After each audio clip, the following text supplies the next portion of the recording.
call to order the special meeting of the Capital Improvement Committee. It's 12 o'clock, April 28th, 2020, community room, town hall in attendance. We have on the phone Nancy Belden, thank you for joining, Melissa Gill, Nancy Duval, Sid Ames, and myself. Essentially, we got two things to cover on this meeting today. The first one is the issue with the school roof. We have, as it stands now, $106,000 left in our roof repair line 5060. We owe Silktown, in order to close this project, we owe Silktown approximately $126,000, which has to get paid to them. We've just about got this wrapped up. They finished up their punch list. All the items on the punch list have been taken care of. The communication with the architects and the Silktown to get the final paperwork in place so that we can get this project finished, signed off on, and get it submitted to the state for our reimbursement. So that's one item there. The other item with that is we owe Putnam Bank approximately $25,000 a quarter to on our loan. So obviously at $106,000, we're short $19,000 right off the bat before you even factor in Putnam Bank. So I spoke with the chairman of the Board of Finance about this, and because it's going to be a very tight budget year, and I'll give you a heads up as what we're looking at with this year's budget. The first quarter, we are projecting, based on the figures from the tax collector, approximately $3 million shortfall in revenue collection for this first quarter of the year. We are going to be very tight. There's a tax deferment program which the state has approved, so that payments that are due on July 1st will not have to be paid until October 1st. So looking at our usual pattern of payments, we're projecting a $3 million shortfall for that first quarter. And then add on top of that, when we do our numbers for our budgets, we usually base them upon a collection rate of 95+%. We're looking at a collection rate at 90% or lower because of the impact that we have with the coronavirus, people losing their jobs, the company businesses that haven't been making money for the past month plus. So we're looking at an impact to our overall collection amounts, rates, and timeliness of payment. So when I first broached this subject with the Board of Finance, I said, geez, we need, it looks like an extra appropriation of about $100,000 so that we can pay Silktown, which we have to do, and then so that we also continue to pay Putnam Bank. Now, quite often when you go to these Board of Finance meetings, they always talk about bonding. Bonding for Canterbury is really irrelevant, but what really is important is our ability to go to Putnam Bank or our ability to go to Berkshire Bank or any of these banks and borrow $1, $2, $3 million. And we're doing that on our good things. So we can't sit there and not pay Putnam Bank. That has to be done, period. So the discussion that I had brought us to the fact that we're looking at a very tight budget year, extremely tight budget year. We're probably going to need every penny that we have in our unassigned fund balance just to tide us over the first quarter.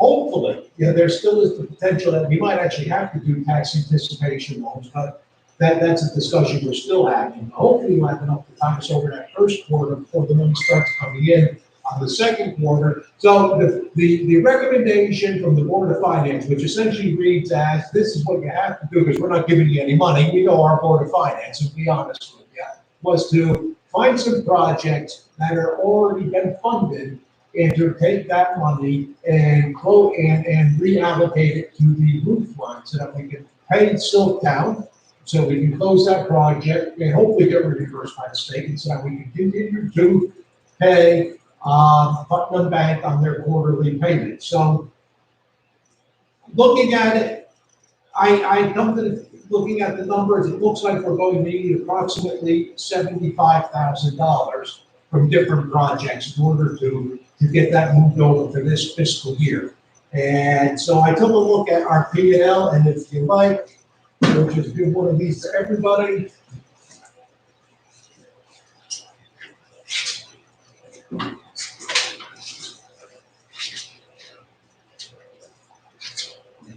You're welcome.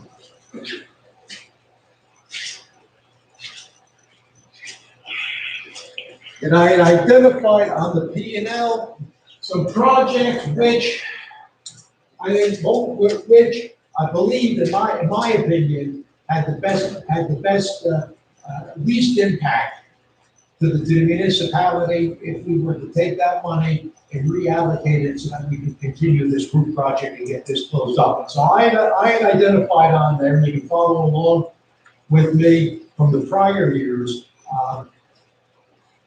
5003P, sixth grade heater replacement, and there's $40,000 in there from the prior year. My thought on that was to take 20,000 from that, so that would be 20,000 in there, give us 20,000 towards the 75.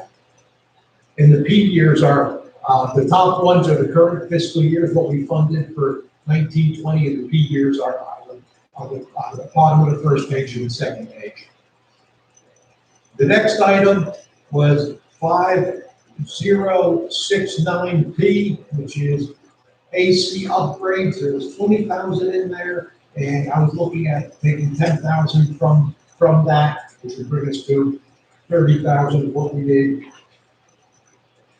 Following along on page 2, there's 5082P, which has approximately $51,000 in it, and that is for BMS laptops. So I was looking at reallocating 25,000 from that.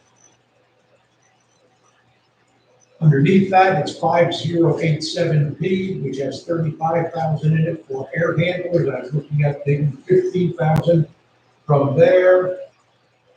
And then finally, 5062P, John Deere tractor mower, which has 15,000 in it. I'm looking at taking 5,000 from that, which would give us a total of $75,000, which we could then reallocate to,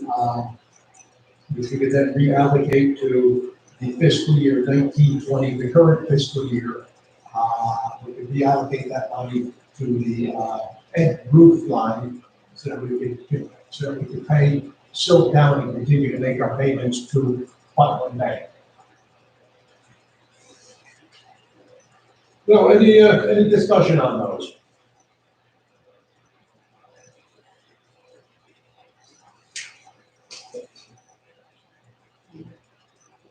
It's not perfect. I would have preferred from my perspective, because we go to a lot of effort to get this money in there every year. I would have preferred to have got an extra appropriation and kept that money where it was, so we could continue with those projects. But that wasn't on the cards. That wasn't going to happen.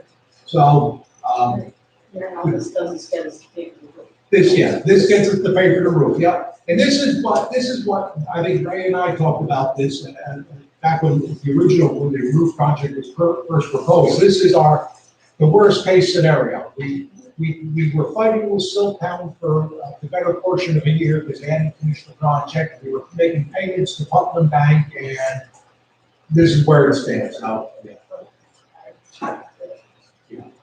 So do we have a motion to that effect to reallocate those funds as laid out to put into the ed roof repair line so we can continue? Do we have a second? All in favor, any discussion? Nancy, are you still with us? Yeah. All right, fantastic. Just checking. All right, then, all in favor?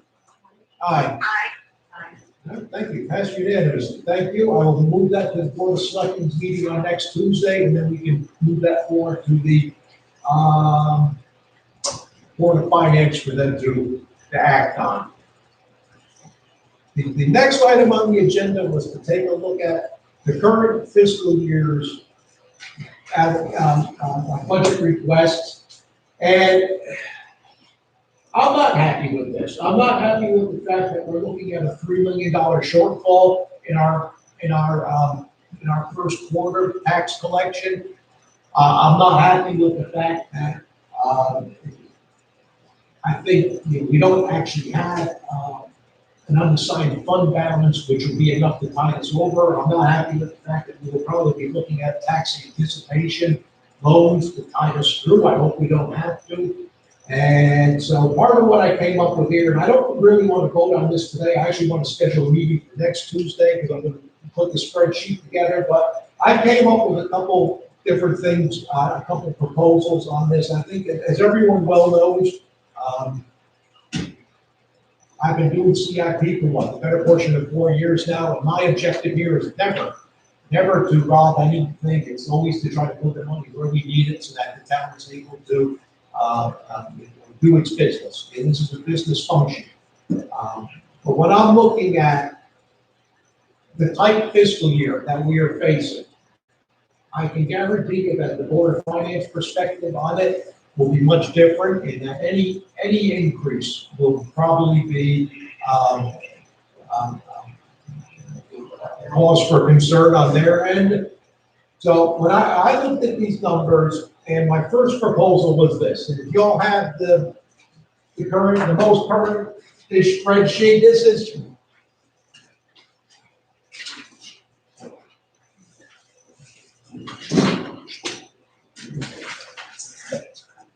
now this doesn't include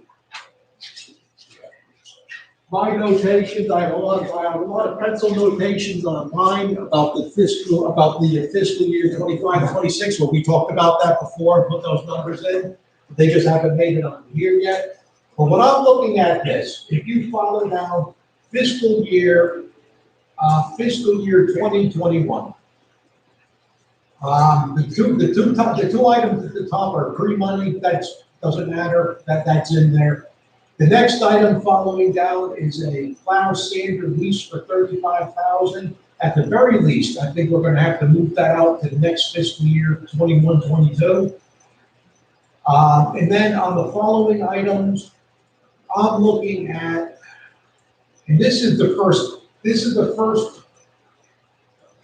proposal. The second proposal isn't going to be, it looks a little bit different, but $5,000 for backhoe, $5,000 for the loader 3-yard model, eliminating the pickup truck and just letting that pick up from the next fiscal year, 21, 22.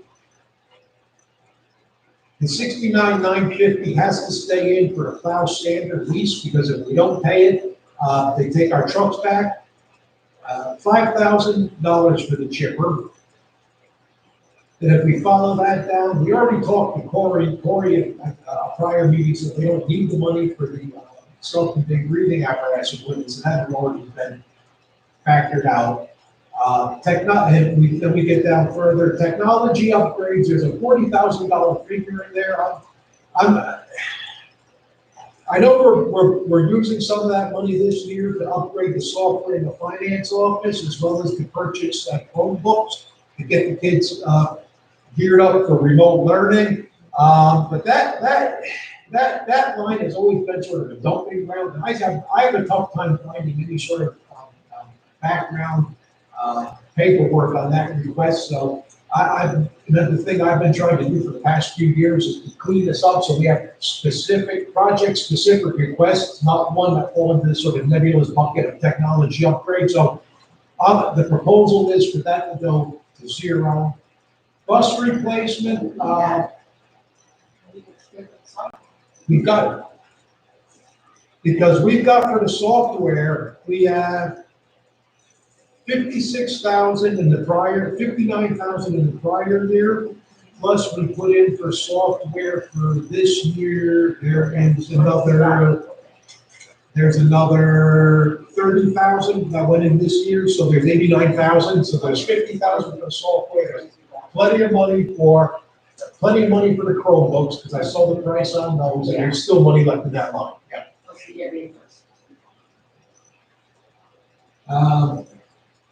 Buses, I know the proposal was at least 2 buses. I don't know if that paperwork's been signed yet, but that was 15,000 a bus. Okay, so that's 15,000 a bus, which is 30,000 a year, there's approximately 94,000 in that line. I hate to do it, but that has to go down to 0 because there's plenty of money there to pay for those leases, and then we can add on to it for next fiscal year. Kitchen equipment, I want to move that 20,000 over to the next fiscal year, 21-22. Woodstock Academy surcharge, that we can't do anything about. I'm going to quote $44,000, and there's nothing we can do about it. We don't pay it, our kids can't go to school there. That's built in. Oil tank replacement, we talked about this at a prior meeting. They need $100,000 in order to get that project completed. The only thing we could do with that would be to kick it off a year and see if DEP slaps us on the wrist, but they're going to be busy with other stuff. With $100,000, 0 for BMS blacktop, HVAC valve replacement, which is 5086. That was 20,000. I was thinking more like 5,000.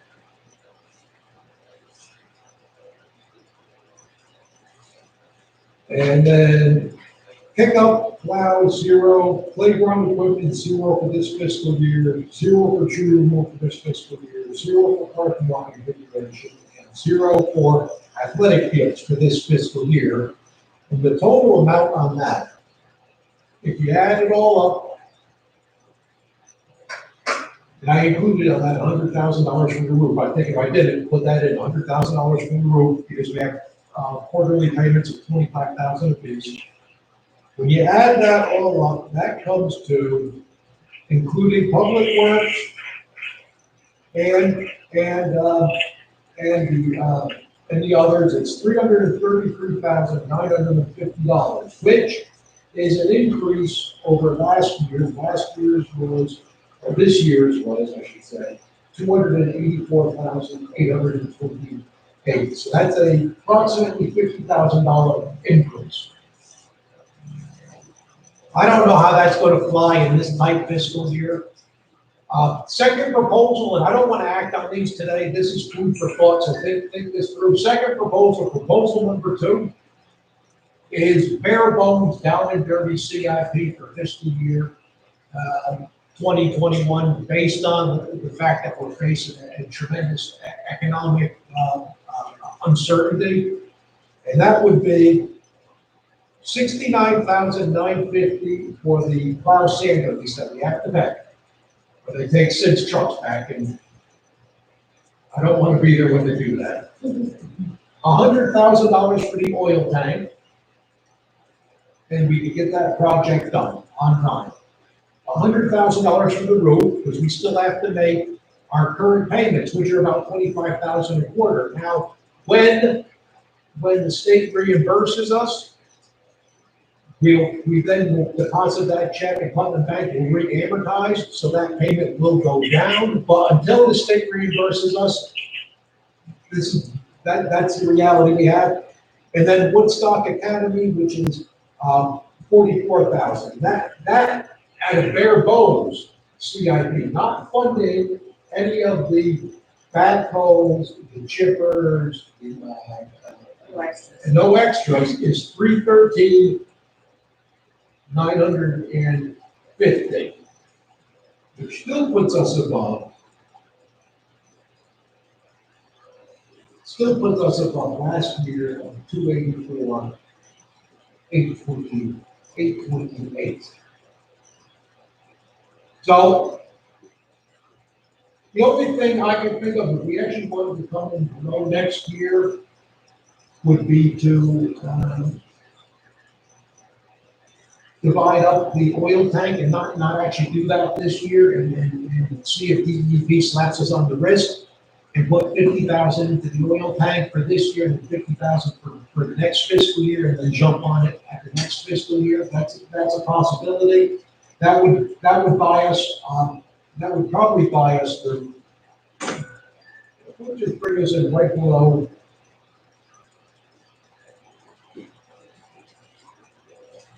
That would bring us in at $263,950, which would be $20,000 below last last fiscal year's request for funding, and I know, that it's not my preferred choice. So if you all took good notes on that, it's kind of food for thought. I'd like everyone to think about that, and we'll schedule a meeting for next Tuesday, as well, to talk about that. And then when we can make up our minds then, and we can move that forward to the selectmen's meeting on Tuesday night for us to act on, and then we'll apply it. So let's have your thoughts on that. Sid, Nancy, Yeah, what do you think, Nancy? I'd like to think about it and then bring it up next week. Yeah, that's the best thing to do. I mean, it's not, like I said, it's not my preferred, but I do know that we are gonna be facing some really, really tough times. The $3 million shortfall, projected shortfall in tax revenue collection for that first quarter is gonna be huge. That is gonna be huge. Now, and over the course of the year, Natalie's already said her projections usually says 95% and she'll collect 100 plus. That's not happening. So already our what we're gonna bring in revenue is gonna be less. So it's tough, and I don't know what the state's gonna do for us. They're collecting numbers from all the municipalities now, but I don't know what the state's gonna do for us, if there's gonna be anything. As the state, if you think we're hurting, you add up what the state's lost in sales tax, gas tax, income tax, use tax over the past couple months, and then into the foreseeable future, they're gonna have a big hole they have to fill as well. So I don't know if we're gonna be tops of their list. So, Nancy, board event, Nancy, what do you think? Any input? Yeah. It is tough, you gotta think about it here, Yeah, but I mean, you gotta do bare bones, this. yeah, I hate to do it. I know there's two things. Roger, It's better to do bare bones rethink than. how you do everything.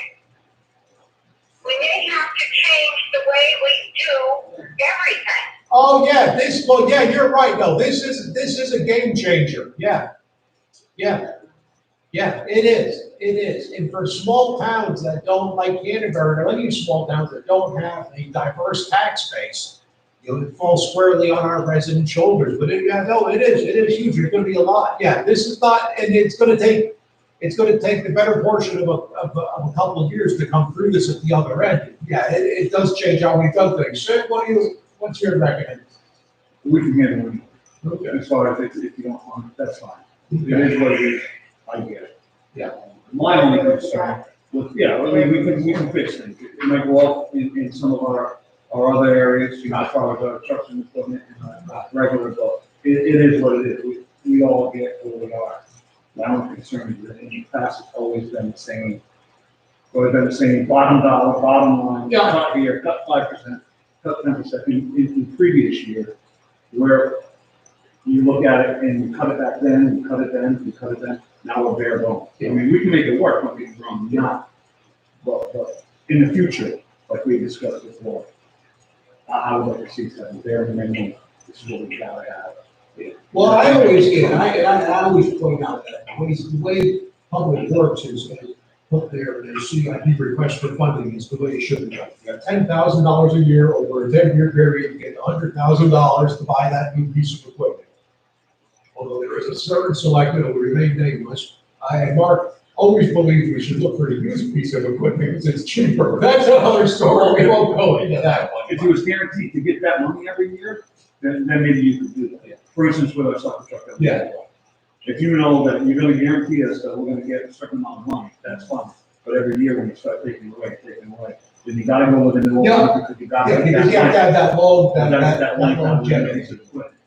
Yeah, and I know we've talked about this, and one thing I haven't heard a lot, but I'm glad I'm here, is we have not had the weekly conversations about, the transmission that's blown on the plow truck, the hydraulic system that's crapped out, the engine that needs to get rebuilt, because those two new trucks, yes, they're expensive, but they're saving us a lot of, repair and maintenance costs. So But those are the two proposals that I can think of. I'd like to meet next Tuesday, we'll look at it again. My perspective and knowing the Board of Finances, we all know the Board of Finance. Arguably, if this thing comes in above last year's ask, it's gonna be dead on arrival. And then because of the way the governor's executive orders have been written, essentially the Board of Finance then gets to do what they want. I'd rather come in with something where we're comfortable with what we put down, and we know we can live with it, rather than being surprised on the back end. They say, the only thing that I think one area where we do have some wiggle room is on the oil tank, because I do want to get that out. If we have to take it out for a year, DE, fine, I'll do a DE thing. They can blame me, I don't care. That's fine. You know, and we're doing the best we can under the circumstances we have. That would give us 50,000, which would bring us in at that 263. But we haven't heard from that, the state, as far as I know, about it anyway. Right, right. The only advantage of the oil tank, when we do get it out, supposedly there is a reimbursement amount, so we will get reimbursed, but that money goes into the general fund anyway, so we still have to pony it up in the first place. And the roof is what it is. I hope that, when we get that paperwork finalized, we can dump that to the State Department of Education. They will then cut us a check for $300,000. We can send that to Putnam Bank, they will re-amortize the loan, and then those monthly quarterly payments will come down from 25 to something lower, which would be nice, but for the time being, we have to factor in 25, because if you remember what happened in Brooklyn a couple of years ago, they were needing for a better portion of a couple of years, I think, for final roof. That's where that is. So, on that note, then, let's move, I guess we don't really make a motion, but I guess we can make a motion to meet again next Tuesday, however, whatever. But we'll schedule a meeting for noon next Tuesday, if everyone's good with that. And we'll discuss the proposals for, fiscal year 2021. We'll finalize all of those. The numbers, I'll get this spreadsheet, I'll update with numbers for 25, 26, we talked about that. And for those that aren't attending in person, I will try my hardest, Nancy, to get you an electronic copy of it, but don't hold me to it, because sometimes things fall through the crack, but I'll try my hardest to get an electronic copy out to you, so you have it to look at for the next I meeting. appreciate it. That's it, I will do my darndest to get that to you. How are you? Okay, thank you. I do have an iPad and I do have a computer. Right, no problem, we get that out to you, and, Worst case, you can snap a picture. yeah, worst case, we'll take a picture of it for you, yeah. And then, and actually, the advantage of a picture is you'll be able to make it bigger, so unlike me, you can actually read the numbers, so. All right, on that note, if we have nothing else to add, I say we'll adjourn and we'll meet again next Tuesday. All right, thank you. Thank you, so meeting adjourned at, looks like 12:31, thank you very much.